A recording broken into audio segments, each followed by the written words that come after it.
So let's just get started with some transfer gist making the rounds. It's no longer news that Manchester United have signed, have agreed a deal to sign 𝐈𝐍𝐒 Onana from Inter Milan. That's so funny. we will not dwell too much on that one.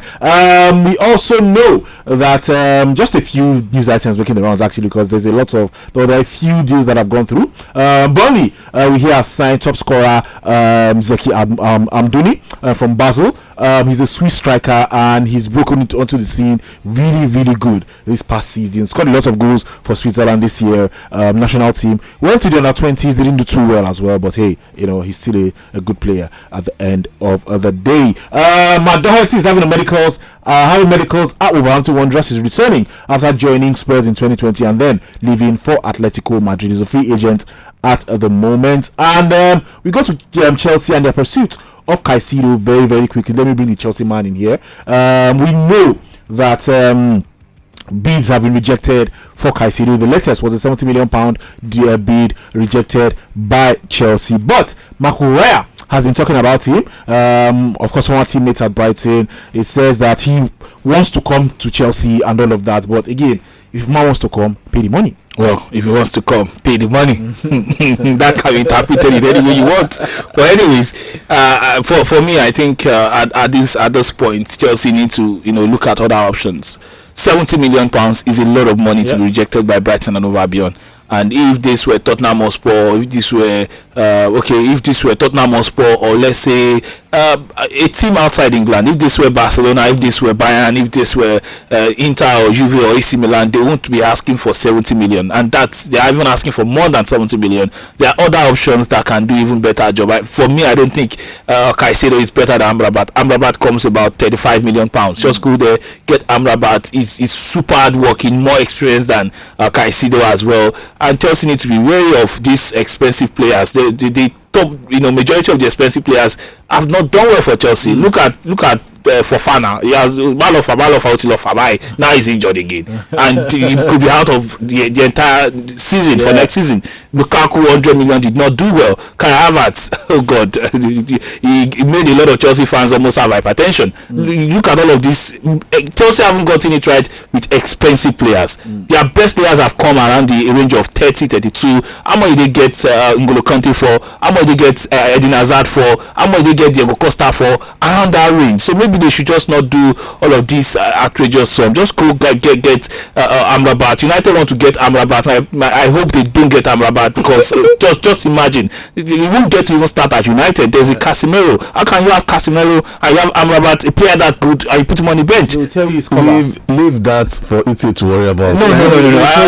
Amrabat is too good to go to United and go and sit on the bench. Anyway, but let's go to Liverpool. Apparently, Al-Hilal are looking at Luis Diaz. They are interested, they are willing to pay the price, but Liverpool have said he is not for sale at any price. They are not even interested in talking. Of course, they are talking with Saudi Arabian clubs over Jordan Henderson and of course Fabinho, but they are saying Luis Diaz is not for sale at any cost. Player just collected number 7 shirts. Oh yeah, and they have every right to say that. You look at Luis Diaz, a player who hasn't really lived up to his potentials at Liverpool. The injuries and everything around it has limited a chance to show the Liverpool fans what he's truly made of. Yes, he's had moments at the club, but again, I think Liverpool need to stand their ground. It doesn't matter how much the Saudis are offering at this point in time.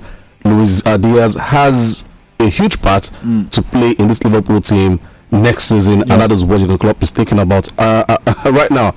The likes of Fabinho, Henderson, yes, they can move there because they can get the useless players. They've done everything they can do for Liverpool.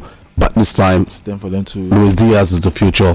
And I totally agree with Liverpool. Man is just 26, so come on. Let's go to Newcastle, and we hear Eddie Howe has confirmed, not that we hear, it's confirmed that Alan Maximin is in discussion regarding a move to another club. He was missing from the squad that traveled to Glasgow, where Leeds claimed the 2-1, when Newcastle claimed the 2-1 victory over Glasgow Rangers and all of that. And he was bought in 2019 for £60 million.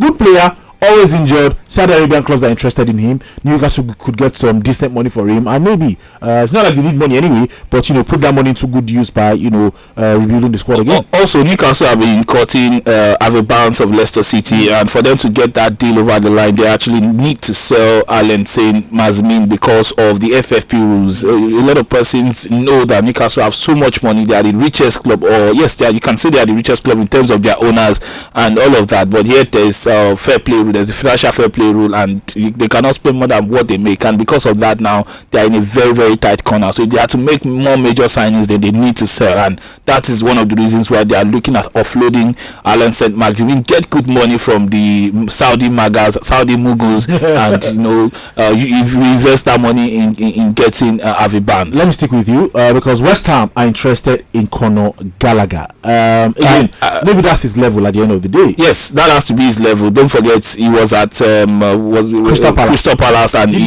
did well first half of that season. He didn't do well in the second half of the season, leading to his return to Chelsea. So that has to be his level at West Ham United. Low, the expectation is not so much. The standard is not so high right there. He's going to be amongst his peers, players with equal level of quality and ability right there. At Chelsea, there's so much limelight, there's so much focus, and you have to deliver with every minute you get. And at Chelsea, he hasn't done well. He's that kind of man that is everywhere and doesn't do anything. All right, let's just take some messages and some calls before we open up Mystery Wednesday today.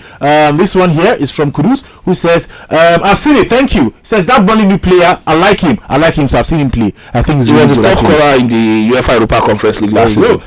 This one is from Toma from Sule, who says, be like this Saudi league they play, they should collect the entire Liverpool team with the coach. Talking about Amrabat, he's older and close to becoming a pensioner. Caicedo is younger and has PL experience, so fair for Chelsea to be chasing him down to a hole. Chelsea have far too young squad. The average squad of the Chelsea team that traveled to USA where they are having their preseason tour is 21. There's Thiago Silva who is 38, and after that 38, you have to.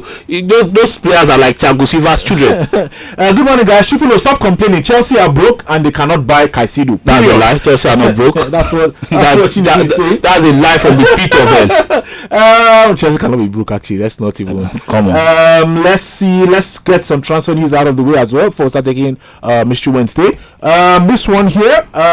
Chelsea, of course, we know are considering a move for Harry Maguire, especially for Onana got injured. That's not true. Sorry, quickly, for the guy who said Amrabat is hitting pension age. He's only 26. That's what I'm saying. I think it's confusing him with Nordin Amrabat. Nordin Amrabat is older brother. That one is retired. This Sofian Amrabat is younger.